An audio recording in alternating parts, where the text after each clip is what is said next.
August 8, 2017. Trump's proposal to cut legal immigration by half, as well as the targeting of undocumented immigrants who have filed wage disputes, will drive down wages for all workers, says Garment Worker Center's Mariela Martinez. Jaisal Noor, as the wealthiest administration in history cuts vital services and protections for working Americans to fund tax breaks for the rich. Trump has launched his latest assault on his seemingly favorite scapegoat on Wednesday, unveiling the RAISE Act, which would cut legal immigration by half and move toward a merit-based system.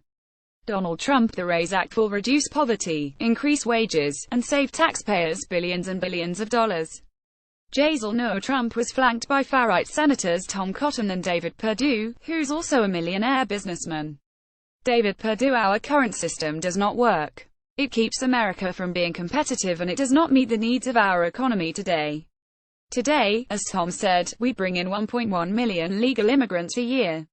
Over 50% of our households of legal immigrants today participate in our social welfare system. Right now, only 1 out of 15 immigrants that come into our country coming with skills that are employable. We've got to change that. Jaisal Noor. As some have noted, Trump's grandfather and even Trump himself would have been deported under the proposal. The vast majority of economic data shows immigrants are not an economic burden, nor do they drive down wages. Studies demonstrate that limiting immigration would have disastrous impacts on the economy, and even some Republicans too oppose the move.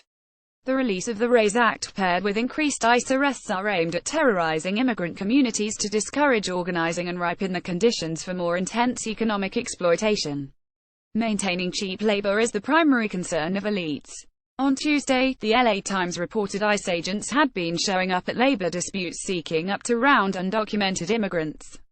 Mariela Martinez: I think that, allowing or galvanizing employers to use the immigration system to retaliate against workers who ask for the bare minimum, which is the minimum wage, and their labor rights, further drives the industry underground. It's not as if this is going to, create jobs for U.S. citizens, but it is going to stop workers who are undocumented from reporting labor abuses, which makes it easier for employers to pay them less to continue to exploit them.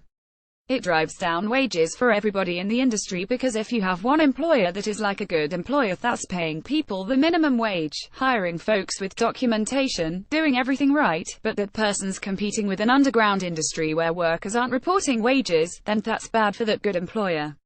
We are the Garment Worker Center. We are the only organization that's dedicated to helping garment workers with labor disputes in Los Angeles.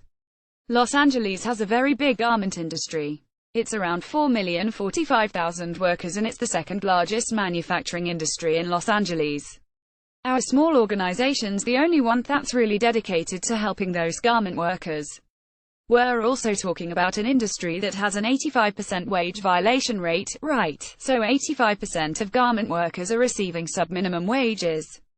So what we do is we have a wage clinic here every Wednesday where folks can walk in and receive a training on the rights, learn about their options for how they can recover wages, or report, the wage theft, and then get help throughout the process and even with representation.